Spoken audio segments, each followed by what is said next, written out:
I think your dad reminded you na, huy, gising Kharla. Totoo. You made a promise to me. Totoo. Siguro, Naramdaman ko po yun. So, on your third preparation, now we will move forward dun sa third preparation natin. Ilang months ka nag-prepare on your third preparation? Ito na po. So, from the third, so my last exam nung 2019 was January.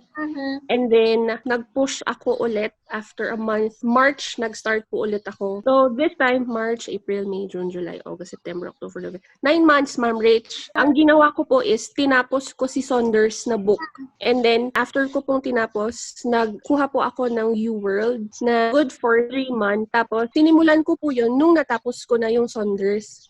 Para if ever na, ang hirap kasi Ma'am Rich yung jump ng materials. Ang naging access po sa akin was you focus on one, pag may gusto kang i-combine, tapusin mo muna yung isa para hindi ka maguguluhan. May logbook po ako ng NCLEX journey ko mula nung start. Doon ko nilalagay lahat ng notes ko. Tapos every time I have to go back to the logbook yon, mas nagiging na siya, parang virtual na yung memory na naaalala mo. Every time, ay, sinulat ko to, naka-pink to, ay, hinighlightan ko to, naka-yellow to, ganun. Kaya talagang nakatulong talaga siya. Katulong talaga siya. What made you decide, Ma'am Carl, or how did you arrive to a certain decision that you felt na, oy, okay, I'm already ready at this time. Feeling ko ready na ako. I can already take the examination. I'm already confident.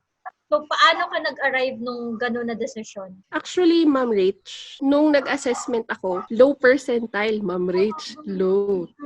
Tapos, inisip ko, Lord, sign po ba ito na wag na muna akong mag-exam? Pero, I tried po to ask myself na, did you do your best? Did you do your part? Nag-sacrifice ka ba on this? Do you think it is enough? Pero, the always is, parang, yung feeling na it's never enough. You're never really ready. Pero, I pushed myself and I said, kaya mo to. May angel na ako.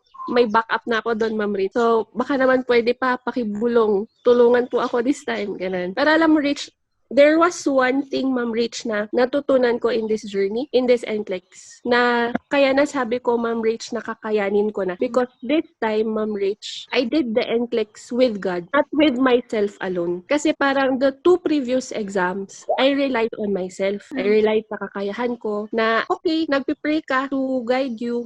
Pero, it was not that heartfelt. So, from the second exam, dun na po talaga yung turn back time na I felt more closer to Him. Talagang sinabi ko, am I really a failure, Lord? Na twice na po.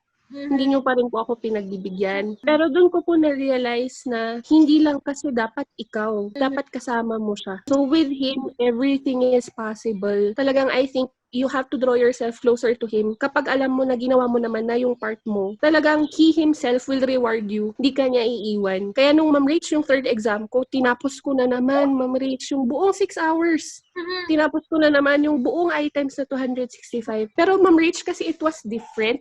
Doon ko po naisip na, doon sa exam ko, the first 75 questions, I really took time, Ma'am Rich. I really took time. Hindi po yung katulad ng first 2 previous exams na, okay, sagot, no. Talagang yung first 10, Ma'am Rich, tinutukan ko siya. Talagang inisip ko kung ano, lalo na Ma'am Rich, yung select all that apply, alam mo naman yung dilemma natin doon. Isa lang ang kulang or isa lang ang sobra, mali na. Wala man lang 0.5 na ibibigay na consideration sa'yo, mali na yon. Tapos, doon ko po na wow, parang ang daming satang dumarating. Tapos, sabi ko, parang as it went by, parang mas nahihirapan na naman ako, sabi ko. Tapos, at least po, nung nag-exam na ako, Ma'am Rich, parang familiar na yung questions. Medyo, nabasa ko to. Uy, nakita ko to. Naaral ko ito. Kaya sabi ko po, pag alam niyo, Ma'am Rich, ano pa yun, parang ang sama ng pakiramdam ko nung day ng exam. Alam niyo po talaga nung sinabi ninyo na magsuot ng red, nag-red po talaga ako, Ma'am Rich. Hanggang underwear, Ma'am Rich, nag-red po ako. Pero, feeling ko po, lucky, I took chance on the red part talaga. Sabi ko, sige nga, mag-red na. Eyeglasses ka din, ma'am. Kasi red yung eyeglasses ko din eh. Red, ito rin po yun. Ito rin po yung gamit ko noon. Sabi ko, susuotin ko nga talaga, mag-red nga po ako for a change, sabi ko. Though, ang sinuot ko naman po noon was the last shoe that my father gave me. I think it was a lucky shoe on that exam day. Nasabi ko, I shall walk with you through this exam and I shall answer this exam with God. So, dalawa ang backup ko. So, hopefully, sabi ko, tulungan niyo po ako to pass this exam. Kasi alam mo, Ma'am Rich, sabi ko noon, one last time, kung hindi ko kaya, hindi ko na alam yung gagawin ko sa buhay ko. Pero talaga, with all the efforts, sacrifices done, plus one factor closer to God talaga, Ma'am Rich. Natulungan po talaga ako nun. Grabe yung realization mo, ma'am, no? Like, very, eye-opener siya sa Yes ibang po. persons na those who are just relying on themselves na draw closer to God. And then, si Lord na bahala. Kasi, during the times of examination naman, I know everybody's doing their best.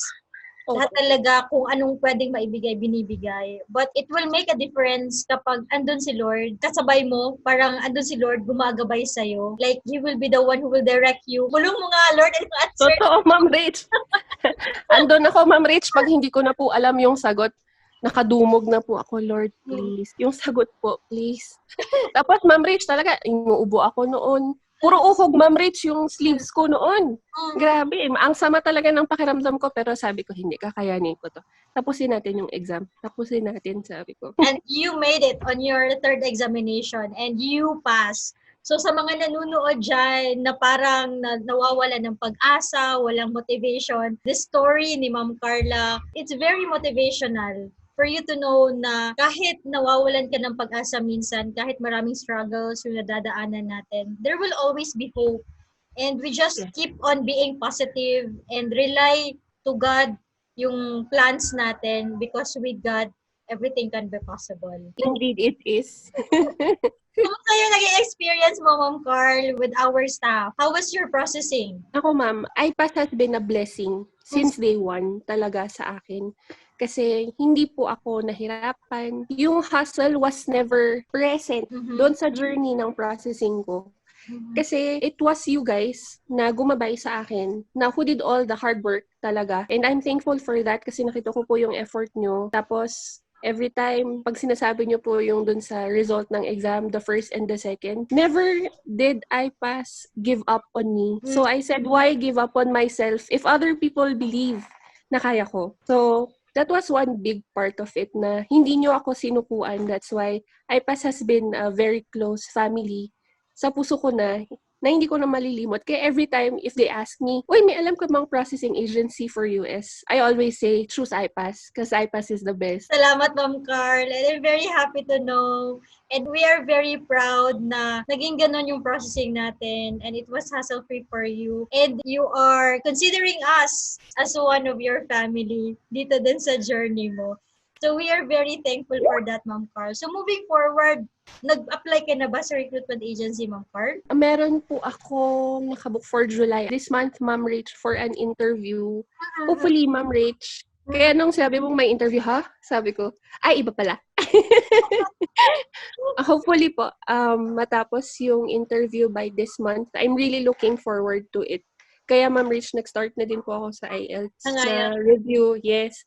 Kasi I really think na once they start interviewing you, they will ask you how about your IELTS eh.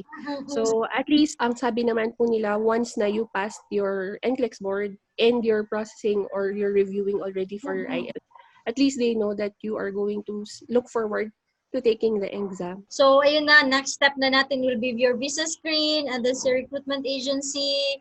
And everything will be in place na, Ma'am Carl, in God's grace. According to God's plan. Yes. So, yung mama mo, ma'am, andun ba sa US? Yes po, naiwan po siya doon.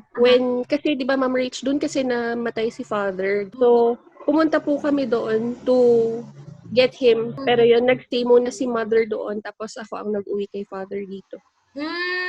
I see. So, Ma'am Carl, I just want to ask you some tips doon sa mga future natin ng mga USRNs. Any advice na gusto mong ibigay sa kanila? Isang bagay, never say die talaga.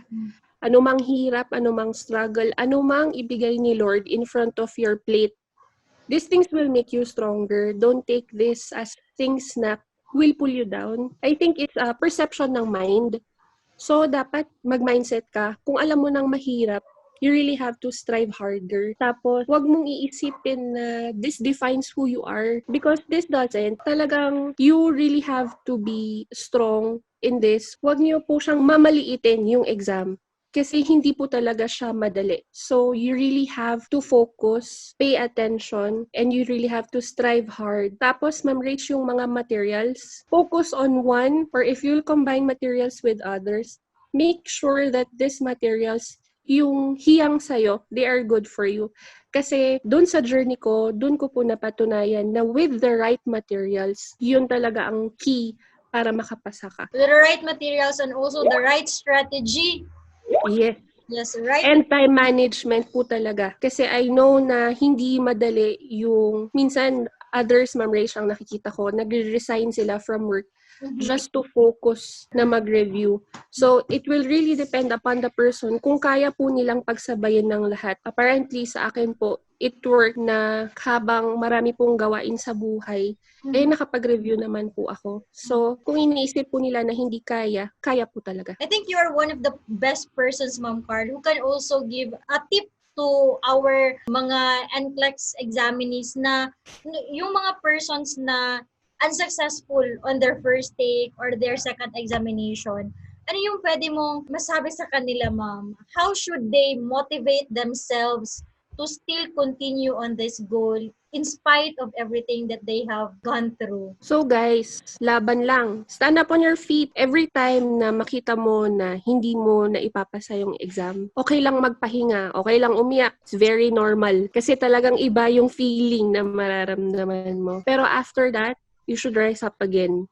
You should turn yourself up. Kahit meron kasi yung ganun, Ma'am Rachel, hindi mo naman mapilit na bangunin ulit yung sarili mo. So, I think they should give themselves some break, some time off. Pero after that, push again. Tapos, right mindset. Ang lagi kong sinasabi nun, Kharla Mhae Zamudio, RN, USRN. Kakayanin. And always, alam mo, Ma'am Rach, ang naging motivation ko. Guys, always look dun sa pinopost ng IPAS na nakapangalan ka, may USRN ka. Sabi ko noon, Ma'am Rach, makikita ko yung sarili ko dyan. Makikita ko yung pangalan ko. And guys, makikita nyo rin yung name nyo dyan. I promise that. Law of attraction, right, Ma'am Carl? Salamat sobra, Ma'am Carl, sa mga tips mo. And like you, I can also say na dapat talaga we have to like continue and to push kung ano man yung sinimulan natin. And kung ano yung mga struggles, yes, tatapusin natin kung anong sinimulan natin. Kung ano yung mga struggles natin, that's normal, that's part of the learnings. And it will make us stronger. Kasi by this time, natutunan mo na, if there is a challenge in my life na ganito, I have to move on. Kasi this is not the end of everything naman. There will always be tomorrow. There will always be good things that will come in my life. There's no turning back once you start NCLEX na talaga. Thank you very much, Ma'am Carla, sa oras mo, Ma'am Carl. And thank you very much for sharing your insights on the NCLEX as well as your experience. I truly appreciate your time, Ma'am Carl.